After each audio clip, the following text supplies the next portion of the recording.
अस्सलाम वालेकुम बेटा। आज हम लोग बात करेंगे ट्रांसपोर्ट ऑफ गैसेस की कि कार्बन डाइऑक्साइड और ऑक्सीजन जो है हमारे ब्लड से कैसे ट्रांसपोर्ट होती है। ठीक है, यानी कि हमने कार्बन डाइऑक्साइड को एक्सपेल करना है, हमारे ब्लड के अंदर एक्यूमुलेट होती है हमारे मेटाबॉलिक प्रोसेसेस के रिजल्ट में, और हमने इसको ब्लड से कैसे कैरी करना है टुवर्ड्स लंग्स, और हमने लंग्स से इसको एक्सपेल कैसे करना है। और सेकंड हम लोग ये देखेंगे कि हमने जो एयर ली है हमारी इनहेलेशन के दौरान, उस इनहेलेशन वाली एयर को, इनहेल्ड एयर को हमने कैसे लेके जाना, उसमें से ऑक्सीजन को कैसे लेना है और उस ऑक्सीजन को कैसे अपने टिश्यूज तक पहुंचाना है जहाँ पे उसने यूटिलाइज होना है इन द मेटाबॉलिक प्रोसेसेस। यहाँ पे बाकी मटेरियल्स की तरह से भी रेस्पिरेटरी गैसेस जो है डिफरेंट रीजन में बॉडी के ट्रांसपोर्ट होती है ब्लड के थ्रू। आपका ब्लड जो है ये खासतौर पे जब हम बात करते हैं क्लोज सर्कुलेटरी सिस्टम वाले ऑर्गेनिज्म में, जिनके अंदर ब्लड जो है ब्लड वेसल्स के अंदर रहता है, तो हमारे पास उनके अंदर क्या होता है कि जो ब्लड का फंक्शन जो है वो बाकी मटेरियल्स की मूवमेंट और ट्रांसपोर्ट के साथ साथ ये भी है कि वो रेस्पिरेटरी गैसेस को भी ट्रांसपोर्ट करता है। अब blood transport oxygen from the lungs to different tissues and carbon dioxide from tissues to the lungs। तो ये दोनों ऑपोजिट डायरेक्शन में फ्लो कर रहे होते हैं। ऑक्सीजन जो है वो जाती है आपके लंग से टिश्यूज की तरफ को, और जो कार्बन डाइऑक्साइड है वो जाती है आपके टिश्यू से लंग्स की तरफ। ठीक है, तो सबसे पहले हम देखते हैं ऑक्सीजन की ट्रांसपोर्ट क्या है। कल वाले लेक्चर में जब हम बात कर रहे थे कि हम रेस्पिरेटरी सेक्टर हमारा जो है वो हमें हेल्प आउट करता है, हम अपनी ऑक्सीजन के जो ब्रीथिंग का रेट है हम उसको कंट्रोल कर सकते हैं, या अनकॉन्शियस या कॉन्शियसली हम उसको रोक भी सकते हैं कुछ केसेस में आके। जिस तरह से हम अगर किसी ऐसे एरिया में हैं जहाँ पे सांस लेना मुश्किल है, कुछ पंजेंट स्मेल है, कुछ ऐसा खतरनाक केमिकल वहाँ पर है, तो हम अपनी ब्रेथ होल्ड कर सकते हैं। यहाँ जब हम पानी के नीचे जाते हैं, हम अक्सर डाइव करते हैं, डाइवर्स में हम अपनी ब्रेथ को होल्ड करते हैं। तो ब्रेथ होल्ड करना जो है उसके लिए क्या हमने कल पढ़ा था कि हमारे पास वो तब तक रह सकती है जब तक ऑक्सीजन का पार्शियल प्रेशर जो है वो इतना है कि एक्सेस हो सकती है। ठीक है, तो पार्शियल प्रेशर के कॉन्सेप्ट को हम यहाँ पे लेके चलेंगे। क्या है पार्शियल प्रेशर, एक दफा सुन ले गौर से कि पार्शियल प्रेशर क्या है। सिंपल सी बात है कि अगर आपके पास मिक्सचर है डिफरेंट गैसेस का, डिफरेंट गैसेस का क्या है, मिक्सचर है, तो उन डिफरेंट गैसेस के मिक्सचर के अंदर वो जो एक गैस प्रेशर पुट अप कर रही है वो प्रेशर है partial pressure of that gas. ठीक है, मिसाल के तौर पे आपके पास ऑक्सीजन भी है, आपके पास नाइट्रोजन भी है, आपके पास हाइड्रोजन भी है, आपके पास कार्बन डाइऑक्साइड भी है, तो इन सारी चीजों का मिक्सचर मौजूद है। अब इस मिक्सचर के बीच में जो एक गैस है, लेट्स सपोज ऑक्सीजन जो है उसका प्रेशर कितना है, सारी गैसेस में से वो कितना प्रेशर पिक अप कर रही है, that pressure is oxygen partial pressure with in a mixture. ठीक है ना, तो हमारे पास ये वाला कॉन्सेप्ट एक आइडिया है, इसको एक दफा देखिए। यहाँ पे देखिए कि हमारे पास 97% ऑक्सीजन जो है वो कौन लेके जाता है, हीमोग्लोबिन। ठीक है ना, रेड ब्लड सेल्स जो है उनके अंदर प्रोटीन है जिसको हीमोग्लोबिन कहते हैं। तो ऑक्सीजन कंबाइन होती है हीमोग्लोबिन के साथ, ऑक्सी हीमोग्लोबिन बनाती है। यहाँ पे देखिए 95% ऑक्सीजन में है आरबीसीज कैरी करते हैं, रेड ब्लड सेल्स कैरी करते हैं in the form of oxy haemoglobin, और 3% जो है वो प्लाज्मा में डिसॉल्व होकर ट्रांसपोर्ट होती है। डिसॉल्व्ड ऑक्सीजन जो है, जिस तरह से हमारे पास वो ऑर्गेनिज्म जो एक्वाटिक हैं, तो एक्वाटिक लाइफ फॉर्म जो है वो जो ऑक्सीजन को यूटिलाइज करते हैं, एनिमल्स खासतौर पे वो ऑक्सीजन को डिसॉल्व फॉर्म में यूटिलाइज करते हैं, यानी कि वो ऑक्सीजन जो वाटर के साथ डिसॉल्व हो रही है। तो आप अक्सर कहेंगे भाई कि वाटर इटसेल्फ H2O है that contains very much oxygen. ठीक है ना, तो उसमें 1 पार्ट ऑक्सीजन होता है और 2 पार्ट हाइड्रोजन होती है। तो आप कह सकते हैं कि ऑक्सीजन तो उसमें पहले से मौजूद है, बट नहीं, वो ऑक्सीजन जो है लिविंग ऑर्गेनिजम्स के लिए यूजेबल नहीं है।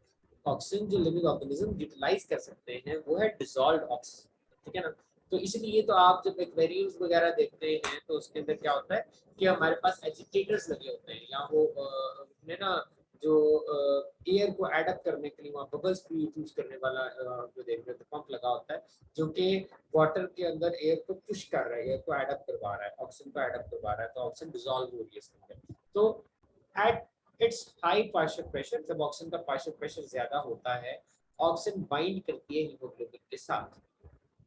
अब ये जो बाइंडिंग है दैट इज रिवर्सिबल, यानी कि जब हमारे पास ऑक्सीजन का पार्शियल प्रेशर ज्यादा है, क्योंकि देखिए जब हमारे पास ऑक्सीजन बाहर से अंदर एंटर हो रही है, हमारे लंग्स में जा रही है और हमारे लंग्स से ऑक्सीजन में कैरी करके जाना है, ऑक्सीजन ट्रांसपोर्ट होना है टुवर्ड्स द टिश्यूज, तो टिश्यूज में ऑक्सीजन की जो पार्शियल प्रेशर है डेट इज लो, और बाहर वाली एयर जो है वहां पे ऑक्सीजन का पार्शियल प्रेशर क्या है, ज्यादा है। तो जहां पे ऑक्सीजन का पार्शियल प्रेशर ज्यादा होगा, वहां से जिस तरफ ऑक्सीजन का पार्शियल प्रेशर कम है उस तरफ मूवमेंट होगी। अब पार्शियल प्रेशर ऑक्सीजन का जब कम होगा तो ये ज्यादा होता है, तो ये बाइंड करती है किसके साथ, हीमोग्लोबिन के साथ। और जब ऑक्सीजन का पार्शियल प्रेशर कम होता है, खासतौर पे जब हम टिश्यूज की बात करते हैं, तो टिश्यूज में ऑक्सीजन का पार्शियल प्रेशर क्या है, कम है, तो वहां पे जाके सेपरेट हो जाती है, अलग हो जाती है हीमोग्लोबिन से। ठीक है, तो यहाँ पे देखें, reversible that occurs in the lungs in the presence of enzymatic carbonic anhydrase. ठीक है ना, तो कार्बोनिक एनहाइड्रेज एंजाइम है, तो ये एंजाइम जो है ये लंग्स के अंदर जो है वो बाइंडिंग होती है रिवर्सिबल। ठीक है ना, लंग्स के अंदर रिवर्सिबल बाइंडिंग है, लेकिन लंग्स के अंदर जो हीमोग्लोबिन है वो एल्विलाई के सरफेस पे जाके, तो हमारे पास एल्विलाई में आपको पता है आरबीसीज होते हैं, ब्लड फ्लो कर रहा होता है डिवाइडर साइड ब्लड कैपिलरीज में, एल्विलाई के बाइबल साइड पे। तो क्या होगा कि एल्विलाई से जो हमारे पास ब्लड के अंदर, क्योंकि वहां पे हीमोग्लोबिन जो है वो ऑक्सीजन का प्रेशर ज्यादा है, पार्शियल प्रेशर ज्यादा है, तो ये बाइंड कर देगी हीमोग्लोबिन के साथ। ठीक है, टेम्परेरीली, रिवर्सिबली। और जब हमारे पास यही ऑक्सीजन जो है आरबीसी को कैरी करके लेके जाएगी टिश्यूज में जहाँ पे इसका पार्शियल प्रेशर कम है, तो ये क्या हो जाएगी, रिलीज हो जाएगी। So each molecule of hemoglobin can bind with 4 molecules of oxygen to form oxyhemoglobin. तो एक कितने के साथ बाइंड हो सकता है, 4 ऑक्सीजन मॉलिक्यूल्स से बाइंड हो सकता है एक हीमोग्लोबिन। तो आपने ये नंबर याद रखना मल्टीपल चॉइस के लिए। एंजाइम का नाम यहाँ पे याद रखना है कार्बोनिक एनहाइड्राइड, और ये याद रखना है कि हाई पार्शियल प्रेशर पे ये बाइंड करती है। अब यहाँ पे 4 के साथ मिल गया और ऑक्सीहीमोग्लोबिन बन गया कार्बोनिक एनहाइड्राइड की प्रेजेंस में। And the ability to hemoglobin to bind with the oxygen is called oxygen carrying capacity of blood. तो blood की ऑक्सीजन कैरिंग कैपेसिटी डिपेंड करती है टेम्परेचर पे और ऑक्सीजन के पार्शियल प्रेशर पे। ठीक है ना, यहाँ पे इसमें साइंस जो टाइप बिट्स हैं इसके अंदर बता रहे हैं कि हमारे पास ये देखें कि oxygen carrying capacity of blood is directly proportional to partial pressure of oxygen. जितना ज्यादा पार्शियल प्रेशर होगा उतनी ज्यादा ऑक्सीजन की बाइंडिंग कैपेसिटी होगी, ऑक्सीजन की कैरिंग कैपेसिटी होगी ब्लड की। ठीक है ना, अभी देखिए maximum oxygen carrying capacity of arterial blood is 20 millilitre पर 100 ml ऑफ ब्लड। फिगर याद रखना है, यानी कि ब्लड जब 100% सैचुरेटेड है तो 100 ml के अंदर 20 ml ऑक्सीजन डिसॉल्व होती है, that is maximum which is achieved at 100 millimeter of mercury partial pressure। PO2 का मतलब क्या, पार्शियल प्रेशर। तो यहाँ पे जब ऑक्सीजन का पार्शियल प्रेशर 100 होगा तो उस टाइम पे जो बाइंडिंग कैपेसिटी है ब्लड की, होल्डिंग कैपेसिटी है ऑक्सीजन को, वो है 20 ml पर 100 ml। अब जब 5% 5 ml ऑक्सीजन जो होती है वो रिलीज हो जाती है टिश्यूज में हर 100 ml ब्लड से, यानी कि जब टिश्यूज में जाती है ना, तो हमारे पास ये जो 20 ml थी इसमें से 5 ml रिलीज हो जाती है डिफरेंस की वजह से, क्योंकि जो आपके टिश्यूज हैं वहां पे ऑक्सीजन का पार्शियल प्रेशर क्या है, कम है, तो उस रिड्यूस पार्शियल प्रेशर की वजह से ऑक्सीजन रिलीज हो जाती है। ठीक है, हीमोग्लोबिन से, और वो ब्लड से टिश्यूज में चली जाती है। अब oxygen carrying capacity sensitive to a variety of environmental conditions, जैसे कि बॉडी का टेम्परेचर रेज करता है। तो याद रखना है जो किसी भी गैस की डिसॉल्व होने की कैपेसिटी होती है ना, कम टेम्परेचर पे होती है ज्यादा, और हायर टेम्परेचर पे होती है कम। देखिए मैंने बताया कि टेम्परेचर के साथ इसका इनवर्स प्रोपोर्शन है, अपोजिट है। जितना ज्यादा टेम्परेचर होगा ऑक्सीजन की बाइंडिंग कैपेसिटी उतनी रिड्यूस होती जाएगी, और जितना कम टेम्परेचर होगा ऑक्सीजन की बाइंडिंग कैपेसिटी उतनी ज्यादा होगी। ठीक है, अब यहाँ पे कि टेम्परेचर पे डिपेंड करता है drop in pH of blood. Blood का पीएच अगर रिड्यूस हो जाता है तो उसकी वजह से भी सेंसिटिव होती है, और partial pressure carbon dioxide oxygen के ऊपर। अच्छा, इसके बाद आप ये देखिए कि amount of haemoglobin is 50 grams पर 100 ml ऑफ ब्लड। हीमोग्लोबिन की अमाउंट बता रहे हैं। आप अक्सर जब देखते हैं ना एचबी जब करवाए, एचबी का टेस्ट होता है आपकी, जब सीबीसी होती है, ठीक है ना, तो उसके अंदर ना हमारे पास ये वाला टेस्ट में, इस सीबीसी के अंदर जो आपके पास हीमोग्लोबिन की अमाउंट बताते हैं वो नॉर्मली मेल के अंदर 15 होती है। ठीक है ना, स्टैंडर्ड जो कंसीडर की जाती है। और उसने कहा कि since 1 gram haemoglobin can combine with 1.3 ml of oxygen, याद ये रखना है कि 1 ग्राम हीमोग्लोबिन बाइंड कर सकती है 1.3 ml ऑफ ऑक्सीजन के साथ। इसलिए 100 ml ब्लड जो है वो कितने, उसके पास टोटल ऑक्सीजन होती है वो 20 ml ऑक्सीजन है, उसको कैलकुलेट कर रही है, ठीक है ना।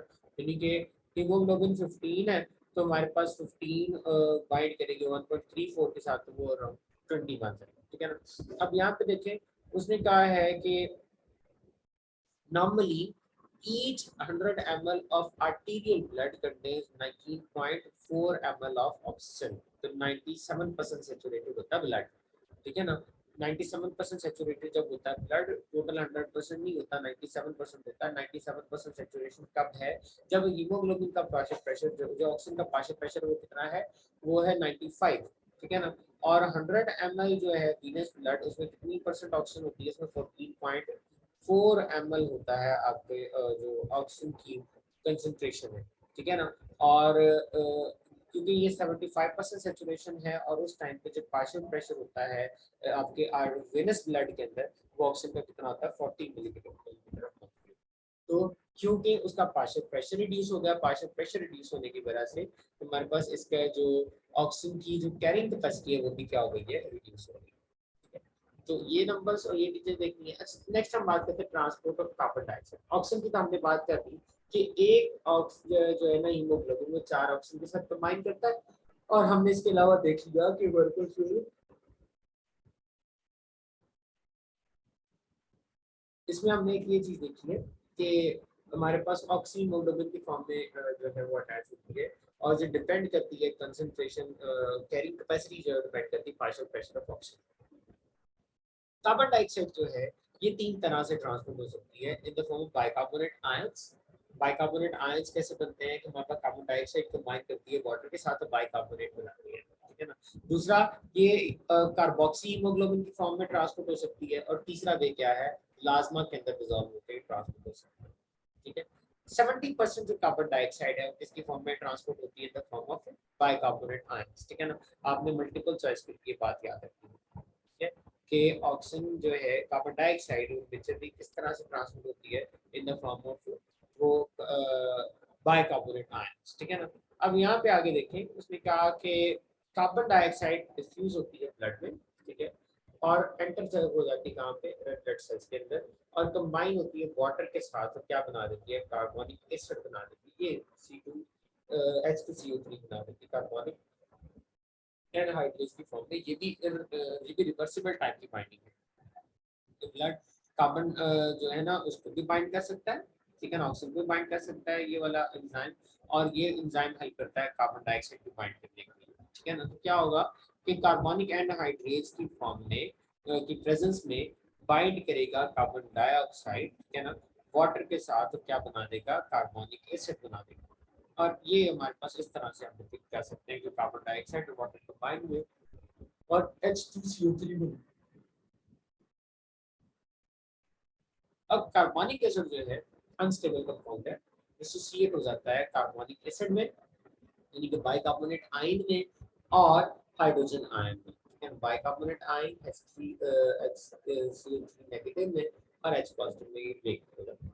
अब ये जो हाइड्रोजन आयन है इनकी कंसंट्रेशन अगर ज्यादा हो जाती है, तो क्या आपको पता है कि हम जब डिफाइन करते थे एसिड को, तो हम कहते थे कि any species any chemical species that releases hydrogen ions in aqueous solution is called an acid। एक acid का कॉन्सेप्ट था, ठीक है ना। तो यहाँ पे बिल्कुल वैसे ही, अगर हमारे पास ब्लड के अंदर हाइड्रोजन आयन ज्यादा हो जाएंगे तो ब्लड की पीएच जो है वो कम हो जाएगी, ब्लड एसिडिक हो जाएगी, ठीक है ना। अब ऐसा नहीं होता नॉर्मली, क्योंकि हीमोग्लोबिन जो है बफर का काम करती है, ठीक है ना। हीमोग्लोबिन बफर करती है, बफर ऐसा कंपाउंड होता है जो एसिडिटी और बेसिसिटी को नॉर्मलाइज कर रहा होता है, लेकिन ना तो एसिडिक कैरेक्टर को बढ़ने देता है ना बेसिक कैरेक्टर को या अल्कलाइन कैरेक्टर को बढ़ने देता है। तो हमारे पास ये बफर का काम करेगी। अब इससे क्या होगा, the hydrogen ion readily associate with oxy haemoglobin, और क्या बना देता है, हीमोग्लोबिनिक एसिड बना देता है। देखिए ना, इसमें ऑक्सीजन रिलीज कर दी और हीमोग्लोबिनिक एसिड बना दिया, ठीक है। हीमोग्लोबिनिक एसिड जो है और ऑक्सीजन क्या हो जाती है, ऑक्सीजन रिलीज हो जाती है। अब यहाँ से एरिथ्रोसाइट जो है वो negatively charge carbon bicarbonate ion जो है उनको डिफ्यूज करवा देते हैं प्लाज्मा में, ठीक है ना। अब एरिथ्रोसाइट से नेगेटिवली चार्ज जो बाइकार्बोनेट आयन है काम कर सकते प्लाज्मा में। अब इसको कैसे बैलेंस किया, क्लोराइड आयन को रिलीज करके। याद आपने ये रखना है कि जहाँ कहीं पे भी आयंस की मूवमेंट होती है, आयंस जो है इनकी मूवमेंट इस तरह से डिसाइड अप होती है कि जो मेम्ब्रेन की दोनों साइड्स हैं, यानी कि अगर आप आरबीसी के अंदर की बात करते हैं और आरबीसी के बाहर की बात करते हैं, तो यहाँ पे ओवरऑल जो चार्ज की बेसिस पे न्यूट्रलिटी रहनी चाहिए, यानी कि किसी भी साइड पे जो चार्ज है, चाहे वो पॉजिटिव है चाहे वो नेगेटिव चार्ज है, वो किस तरफ ज्यादा ना हो। जितना पॉजिटिव चार्ज बाहर है उतना नेगेटिव चार्ज बाहर हो, दोनों तरफ जो है वो इलेक्ट्रिकल न्यूट्रलिटी हो। यानी कि अगर आप मेम्ब्रेन के अंदर वाले पॉजिटिव और नेगेटिव आयंस को एडअप करते हैं, सम अप करते हैं, that must be equal to zero. और सेम इसी तरह से मेम्ब्रेन के बाहर अगर आप पॉजिटिव और नेगेटिव आयंस को एडअप करते हैं तो that must also be equal to zero. तो उनका जो सम जो है वो जीरो के इक्वल आना चाहिए। तो बिल्कुल ऐसे ही हमारे पास, क्योंकि बाइकार्बोनेट आयन जो है उसको हमने बाहर निकाला, तो बाइकार्बोनेट को बाहर निकाल के साथ साथ ही हमने उसको कंपनसेट करने के लिए, बैलेंस रखने के लिए हमने क्लोराइड आयन को अंदर भेज दिया। यहाँ पे देखिए ना, डिफ्यूज हो गया प्लाज्मा में और इसको बैलेंस कर दिया diffusion of chloride ions in the opposite direction. This is achieved by special bicarbonate chloride carrier proteins that exist in the RBC membrane. तो आरबीसी जो है उनकी मेम्ब्रेन के अंदर कैरियर प्रोटीन्स हैं जो कि लेके जाएंगी बाइकार्बोनेट को और उसके ऑल्टरनेटिवली ले आएगी ऑक्सीजन को। अब ये जो प्रोटीन जो है ये दोनों आयंस का ऑपोजिट डायरेक्शन मूव करवा रही है। अब maintaining the balance of ions on either side, तो वो जो मैंने आपको बात की ना इलेक्ट्रिकल न्यूट्रलिटी वाली, तो दोनों आयंस की कंसंट्रेशन को बैलेंस रखती है। This is called the chloride shift और हैमबर्गर फिनोमेना। तो आपने ये याद रखना है, शॉर्ट क्वेश्चन याद रखना है कि व्हाट इज हैमबर्गर फिनोमेना। है तो ये याद रखेंगे कि हमारे पास जब हम बाइकार्बोनेट आयंस को प्लाज्मा में पुश करते हैं तो प्लाज्मा से हम लोग क्या करते हैं, अल्टरनेटिवली क्लोराइड आयंस को यहाँ पे लेके आते हैं, दोनों की कंसंट्रेशन को दोनों साइड पे बराबर रखने के लिए, बैलेंस करने के लिए, ठीक है। तो ये जो बैलेंसिंग है इसको क्लोराइड शिफ्ट कहते हैं या हैमबर्गर फिनोमेना कहते हैं, ठीक है। अब यहाँ पे वही चीज हो रही है कि जो आपकी क्लोराइड आयंस हैं वो जैसे ही एंटर होते हैं आरबीसीज में कंबाइन हो जाते हैं पोटेशियम के साथ, पोटेशियम क्लोराइड बना देते हैं, और वो जो बाइकार्बोनेट आयंस हैं प्लाज्मा के अंदर वो कंबाइन हो जाते हैं और नाइट्रोजन के साथ और सोडियम के साथ, और क्या होगा, सोडियम बाइकार्बोनेट। अब ब्लड जो है पीएच इसकी फिर कितनी रहती है, अप्रोक्सीमेटली 7.4 रहती है, बफर मैकेनिज्म की वजह से जो ब्लड में मौजूद है। ट्रांसपोर्ट ऑक्सीजन की जो है उस पर डिपेंड करती है, कार्बन डाइऑक्साइड डिपेंड करती है पार्शियल प्रेशर और कार्बन डाइऑक्साइड पे। पार्शियल प्रेशर कार्बन डाइऑक्साइड का टिश्यूज में ज्यादा होता है, ब्लड में कम होता है, इसलिए टिश्यूज के अंदर ये बाइंड करती है किसके साथ, ब्लड के साथ, और जहाँ पे कम होगी वहां पे जाकर रिलीज हो जाती है, क्योंकि जब ये लंग्स में आती है, लंग्स में पार्शियल प्रेशर कार्बन डाइऑक्साइड का कम होता है तो वहां पे आके रिलीज हो जाती है, ठीक है ना। तो यहाँ पे so it diffuses into blood, here it react with water to be transported to the lungs as bicarbonate ions, यानी कि टिश्यूज के अंदर वो वाटर से कंबाइन होती है और हमारे पास उसकी वजह से वो जो है हम उसको भिजवा सकते हैं, ठीक है। बाद में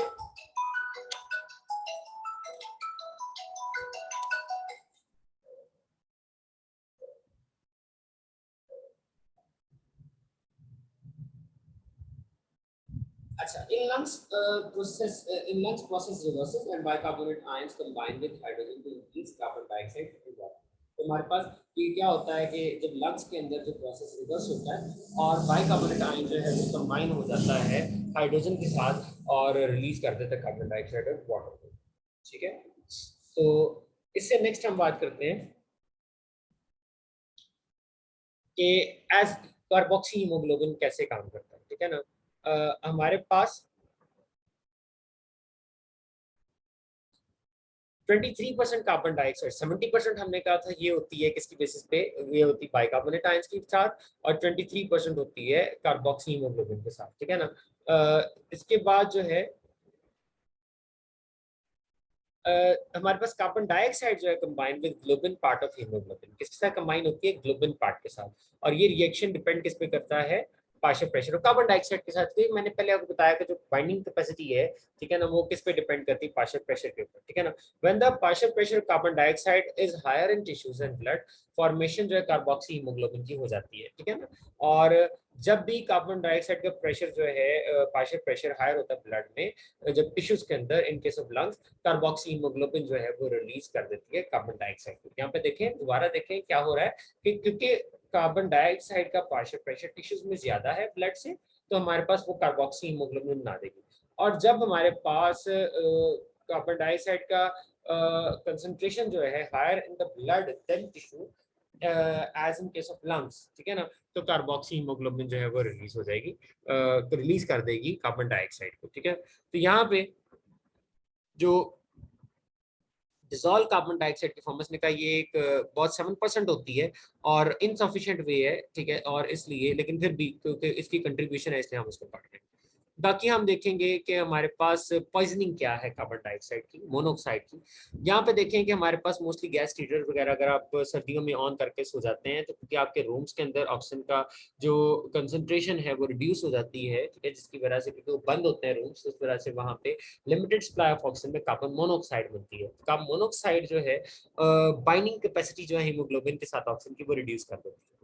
यहाँ पे देखें इनकम्प्लीट प्रोडक्ट कंबस्शन जब होती है कार्बन मोनोऑक्साइड और टॉक्सिक फ्यूम बनते हैं हाइड्रोजन साइनाइड।